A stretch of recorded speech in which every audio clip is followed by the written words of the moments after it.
Earth family, and welcome to Soem. I am Karema Farkara, and this is an episode of Message. And today I have a message for everyone who knows that this is a pandemic.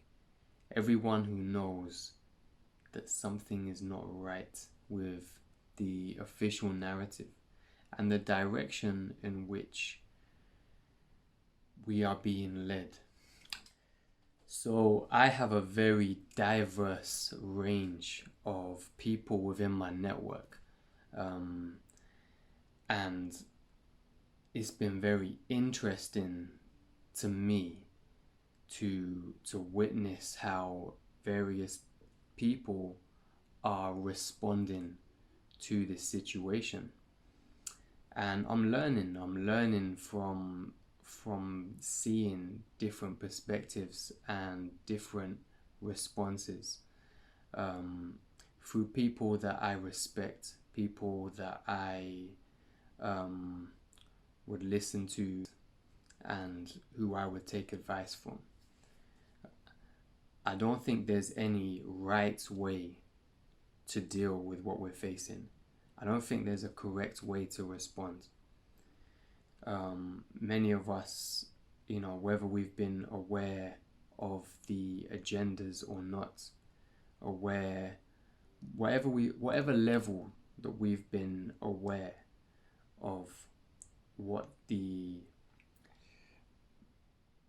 corrupt families and governments in this world have been doing, whatever level we were aware, many of us still were not prepared for what has taken place this year. And so, no one really has the answer. There are people who are more informed than others on the global issues, who may be taking the lead in how to respond. But there are also people who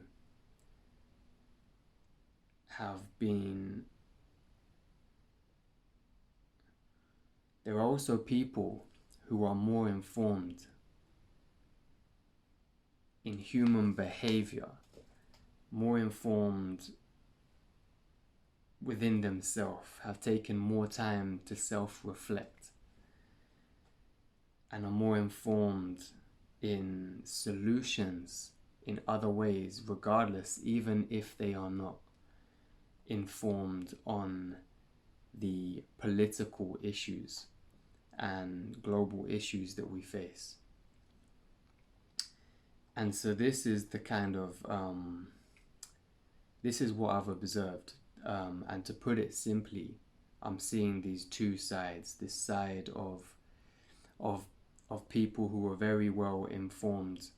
I'm gonna call this whole group like a conscious community. I don't like labels. I don't like to talk labels, but let's just call it right now. For the conscious community, there are people who are aware of those global issues, and there are people who are aware of themselves. And there are also, it's not just separated like that. There is an in-between, and I feel like that in-between is where this message is going, because balance is vital. So regardless how you've responded, it is vital that we are taking time to maintain balance within ourselves, that we are taking time to take care of our mental health. There are people out there putting a lot of time and effort into this fight. But if you become drained, if you become depressed, if you become anxious, if you become worried, your level of effectiveness becomes limited. So I see people sacrificing themselves in a way, sacrificing their own mental health in order to try and do something. But it becomes desperate and it becomes anxious, and you can see that, and people can see that that concern, that worry, and it can even come off as looking crazy. And if we want to be effective in a message, we need to avoid looking crazy.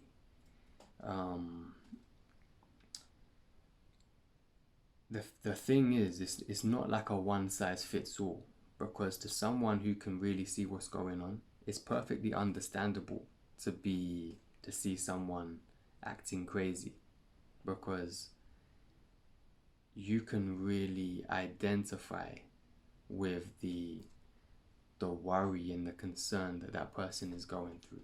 So as I say, there's no one way.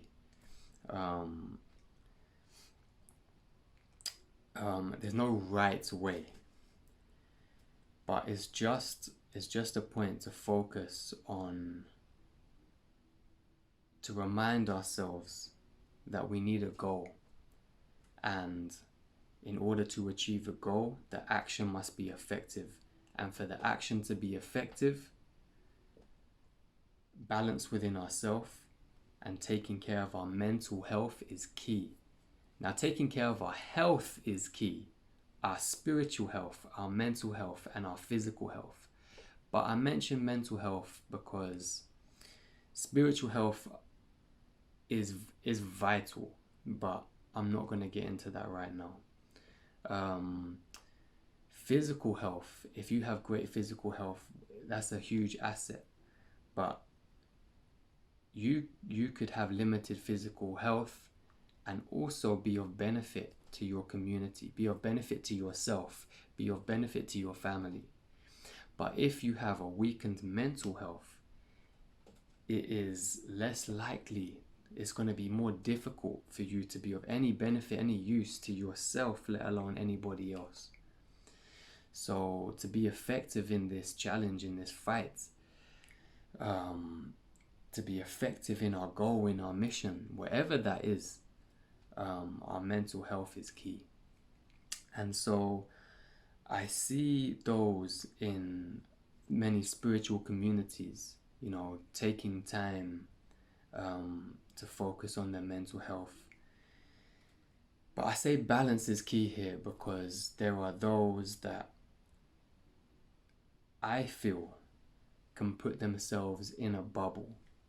So regardless of what's going on out there, almost like avoiding what's going on out there, and maybe feeling great through all of this, taking so much time throughout this whole year to to take care of themselves in all ways, and maybe feeling strong, and and able to respond to what comes to them.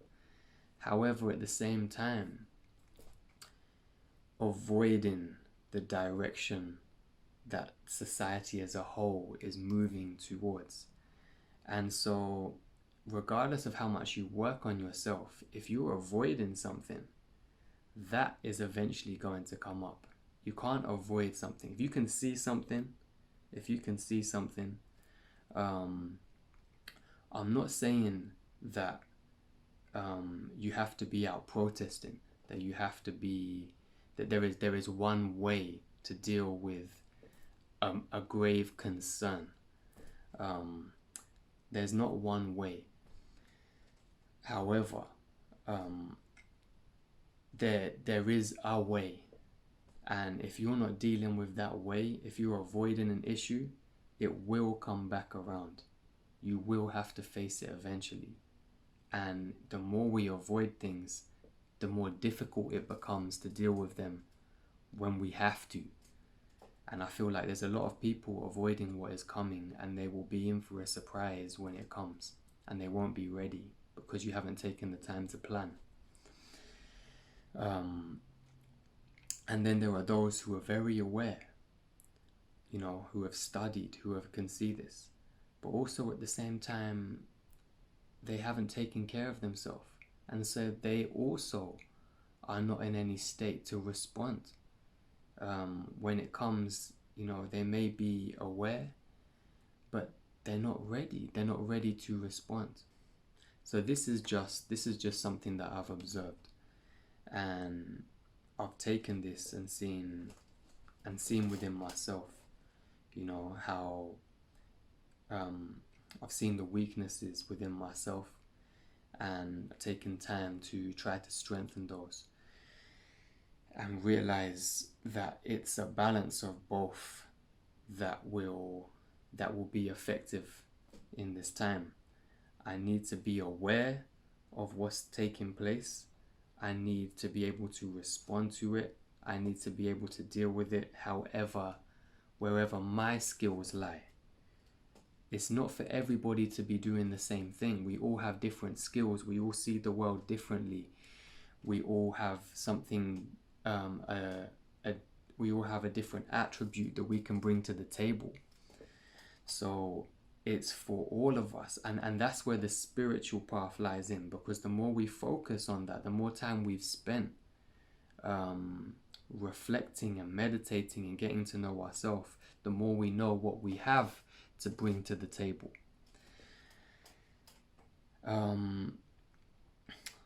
So it's just something that I noticed, that in myself I want to try to merge those two things and bring balance. And I feel like as a community, if we can bring more balance, then we'll be more effective in our goals. But also, while I'm on it, something that I noticed at the protest that I didn't like on Saturday, there was a lady. I think there was two people. Yeah, there was a man and a woman who were wearing a mask. They weren't together, separate occasions. And there were people treating them with great hostility for just wearing a mask. And I understand why people are upset, because, we've been subjected to mandatory face masks. And especially if you've done your research and you know that there's no science behind this, and it's actually worse for our health. It's being portrayed as something to keep us safe, to keep us healthy.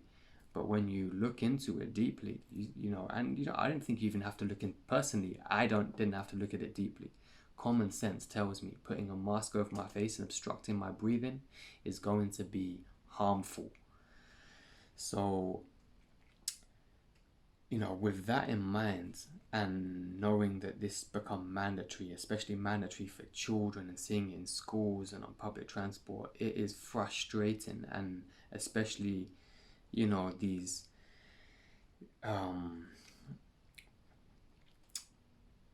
hotheads in shops, on their power trips, that want to try to police people and tell them they should be wearing what they should be wearing and what they should be doing, when they notice that someone isn't following the rules.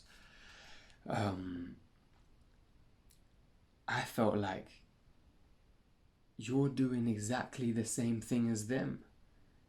I saw this woman who was wearing a mask, and people were shouting at her to take her mask off. And that's one thing, telling her to take her mask off is one thing. I felt like that's quite intimidating. But there was a woman that actually reached out to grab the mask and rip it off her face. And that was disgusting, like, what rights do you have to put your hands on another person? And this is just damaging to the movement, because, I have lots of friends, even family, that believe there is a pandemic. Some people that are on the fence, some people that don't know what to think, but they're just trying to be safe. So imagine we're trying to bring more people to these protests, and people that aren't sure, and you're like, yeah, just come have a look, listen to what they have to say, listen to what these nurses have to say, these doctors have to say. And then you bring them along, and they want to wear their mask, and then someone's shouting at them to take off their mask and trying to even pull it off them. Will they want to come back? Will they want to believe these people? What kind of impression are they going to get? So, if you're one of those people doing that, telling people, to take off their mask and um, trying to rip it off the person and bring in that kind of hostility, you're doing more harm than good. You're doing more harm for the cause than good, because we need all the people we can get right now. And ironically, this is a protest about freedom. Freedom. You don't have the right to tell anybody what to do. And that is why I was there, because no one has the right to tell me to put something on my face. Just like I don't have the right to tell somebody to take something off their face. It's our choice.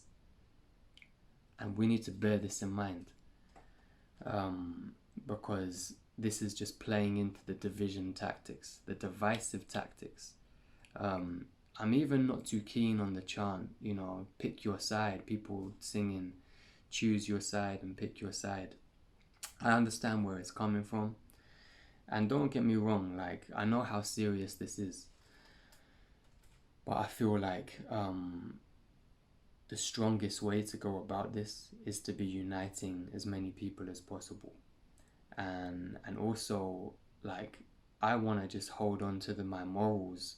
I think the strongest thing that we can do in going into any fight is hold on to who we are as humanity.